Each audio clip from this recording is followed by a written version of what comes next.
Hello दोस्तों, क्या आपने कभी सोचा है कि एरोप्लेन यानी कि हवाई जहाज इतनी हाइट से क्यों उड़ता है? अब आप मुझे बोलेंगे कि एरोप्लेन इतनी हाइट से उड़ने का कारण ये है कि उसकी आवाज हमें परेशान ना करे या फिर कोई पर्वत या पक्षी उसके बीच में ना आ जाए। लेकिन मैं आपको बता देना चाहता हूँ कि इन दोनों कारणों में से कोई भी कारण सही नहीं है, क्योंकि पक्षी या पर्वत जितनी हाइट से उड़ते हैं उससे कई ज्यादा हाइट से हवाई जहाज उड़ता है, जबकि इतनी ज्यादा हाइट पे जाने के लिए एरोप्लेन को बहुत ज्यादा थर्स्ट जनरेट करना पड़ता है, यानी कि उसको ज्यादा एनर्जी लगती है। और इतनी ज्यादा हाइट पे जहाँ पे ऑक्सीजन बहुत ही कम रहता है, तब एरोप्लेन में आर्टिफिशियल ऑक्सीजन छोड़ना पड़ता है। तो इतनी ज्यादा प्रॉब्लम्स होने के बावजूद हवाई जहाज इतनी हाइट पे क्यों जाता है?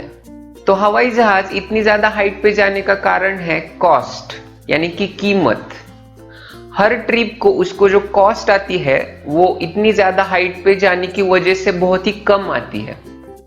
अब आप मुझे पूछेंगे कि इतनी ज्यादा हाइट पे जाने का और कॉस्ट का क्या रिलेशन है? एक्चुअली एरोप्लेन जितनी हाइट पे जाता है उतनी हाइट पे हवा बहुत ही कम रहती है।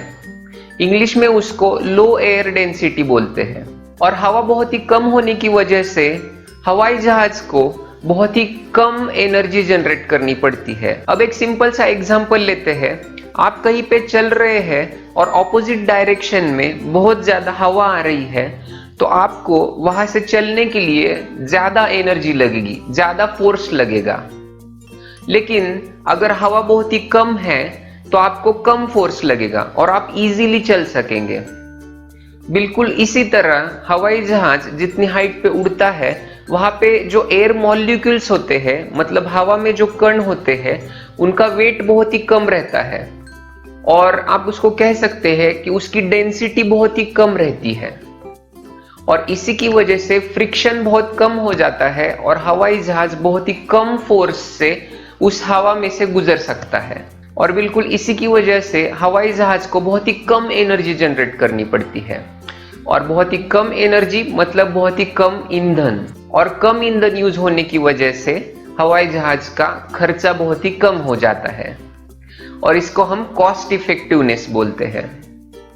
तो बिल्कुल यही कारण है हवाई जहाज इतनी हाइट से उड़ने का। तो दोस्तों, ऐसी इंटरेस्टिंग और साइंटिफिक चीजें जानने के लिए सब्सक्राइब कीजिए मेरा चैनल साइंस इन एवरीथिंग।